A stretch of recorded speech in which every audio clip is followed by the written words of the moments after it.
Hello everyone, my name is Angie Hullin. I'm the Education Program Developer at the Sheboygan County Historical Museum, and welcome to our first Grown-Ups Fireside Storytime chat.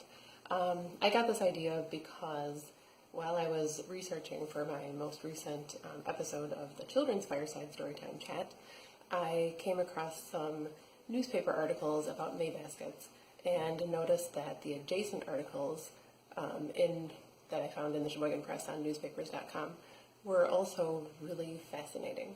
And I wanted to share some of those with you, but I didn't think they would be quite so intriguing to the younger members of our audience. So I decided to devote a little extra time in a supplementary video and calling it the Grown-Ups Fireside Storytime Chat. I hope you enjoy. So one of the first articles I came across when I keyword searched May baskets for Sheboygan County in newspapers.com, I found this article from Friday, May 1st, 1925. Over at the far left, the far right, you can see that there's an article that says, First Lady of the Land made movie star now, and that's about how Mrs. Coolidge, the First Lady of the United States at the time, how she was filmed receiving some May baskets that were left on the porch of the White House by some orphaned Washington, D.C. children. And so that was kind of cute. Then if you move over to the center of this page that's shown, and by the way, I apologize that my Movie Maker app displays these photos so blurry. I don't really know what to do about that, but I can read to you the parts that I wanted to point out. The article is titled, Women Are Shown How Checkerboard Cakes Are Baked. I believe that's a typo that says now. I think it should say how. So it says, Prangy Gussenheimer's hardware store was a popular place with the women of Sheboygan today. They gathered there in large crowds this afternoon for the cooking demonstration conducted by Mrs. Florence Gray of the Estate Stove Company, Hamilton, Ohio. Mrs. Gray will hold another cooking school tomorrow afternoon beginning at 2:30.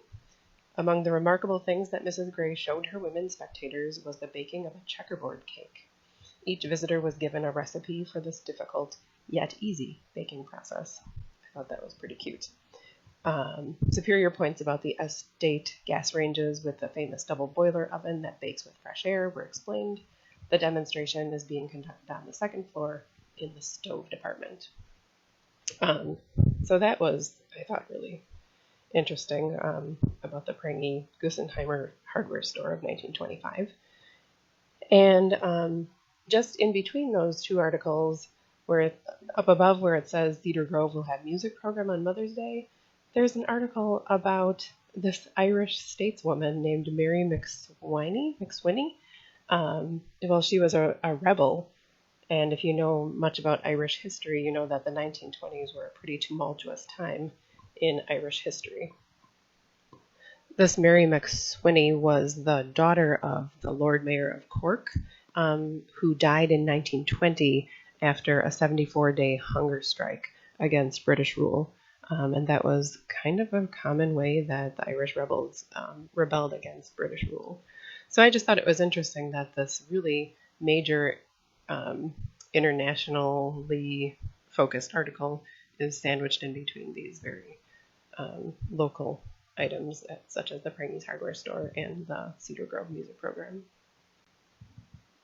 So chronologically, the next article I came across was from Tuesday, May 5th, 1936 in the Sheboygan Press, and you see the article related to May baskets just to the right of center on this page under social activities in the city to meet Wednesday. So it describes how the junior patriots of the Republic were going to have a meeting in which they were going to discuss how they would be making and delivering May baskets filled with mints to be delivered to Civil War veterans on May Day. And so that's kind of our May Day connection. If you think about the timing of this, the Civil War having ended in 1865, and this article having been published in 1936, that would be 70 years since the end of the war. So those veterans would be getting up there in years at that time. The articles that surround that portion of the newspaper page mainly deal with wedding anniversaries, surprise parties, birthday surprise parties, and a wedding. The wedding was of Miss Wanda Casey being married to William Strasburger. And what I found really adorable about that one is that the article, as was kind of the custom of the time, it describes the look of the wedding. For instance, yellow crepe and lace gowns were worn by the bride and her bridesmaid, Miss Mary Ann Fisher. Their accessories were in white, and their flowers were yellow roses and orchid sweet peas designed in shoulder corsages. Also, a wedding dinner and supper were served for 35 guests at the home of the bride. The articles detailing the wedding anniversary and birthday parties are also pretty interesting and not what you would find in the newspaper today, probably. For instance, at this wedding anniversary party, it tells how cards were played and honors were merited by certain people in certain card games, how they enjoyed a midnight buffet luncheon, and it lists then all the guests who enjoyed the midnight buffet. The Celebrate Birthday below that tells how they had piano music and singing and a midnight repast. Games, dancing, and music seem to be pretty popular birthday party activities. This article here, near the center of the page, titled Activities of Wide Awake Club at Hingham, was printed in the Sheboygan Press on Wednesday, May 10th, 1944. So to place yourself in history, that was nearing the last year of World War II. The article says Activities of Wide Awake Club at Hingham, and it details the activities of the Wide Awake 4-H Club in Hingham, how they met on Saturday afternoon when they decided to sell poppies on Poppy Day and to take part in the Memorial Day program. Down near the bottom of that article, it also tells how the girls made May baskets following their meeting and filled them with flowers and took them to homes in the village. The next article over to the right is all about how a couple was given a surprise party on Saturday night. Mr. and Mrs. Nick P. Plyer were surprised on their 25th wedding anniversary Saturday evening at their home near Cascade. The article goes on to detail the different card games that were played during their party and who won at each of the card games. So they played 500, they played Sheep's Head, they played Bunco, and the article also goes on to list all the out-of-town guests, such as guests from Cedar Grove, Cedarburg, Sheboygan, and on and on. So that's another thing that I just found kind of fascinating, that those were the sorts of things that were printed in the newspaper during that time. People wanted to know what was going on, not just, overseas in Japan and in Europe, but also, what was going on over in Cascade. And this last clipping comes from Thursday, April 27th, 1944, from the Sheboygan Press. And of course, the most noticeable part of this is the big wanted ad for more men and women to help in the production of vital war supplies for the U.S. Army and Navy. No experience is necessary.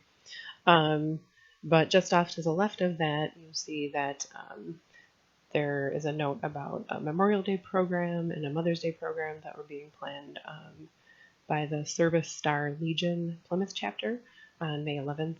And the junior club met to make May baskets for the patients at Rocky Knoll, made by the Rosebud Junior Garden Club. There's a note about a card club that is happening, playing 500 again. And not down below that, there's a little blurb about how E.F. Rader of Near Kiel was among the business callers in the city on Wednesday afternoon. So that was noteworthy, right alongside how men and women were needed to help in the production of vital war supplies for the U.S. Army and Navy. I find it actually pretty strongly reminiscent of how on social media today we see activities of our friends and acquaintances displayed right alongside events of national and international interest and importance. So I thought that was kind of a neat connection between the past and the present. So if you happen to be looking for a new hobby to complete during quarantine, I think that if you found this video interesting, you could have a high volume of entertainment and cheap thrills with a subscription to an archive such as newspapers.com. Thanks for joining us for our very first grown-ups Fireside Storytime chat, and I'll see you again online soon. Bye.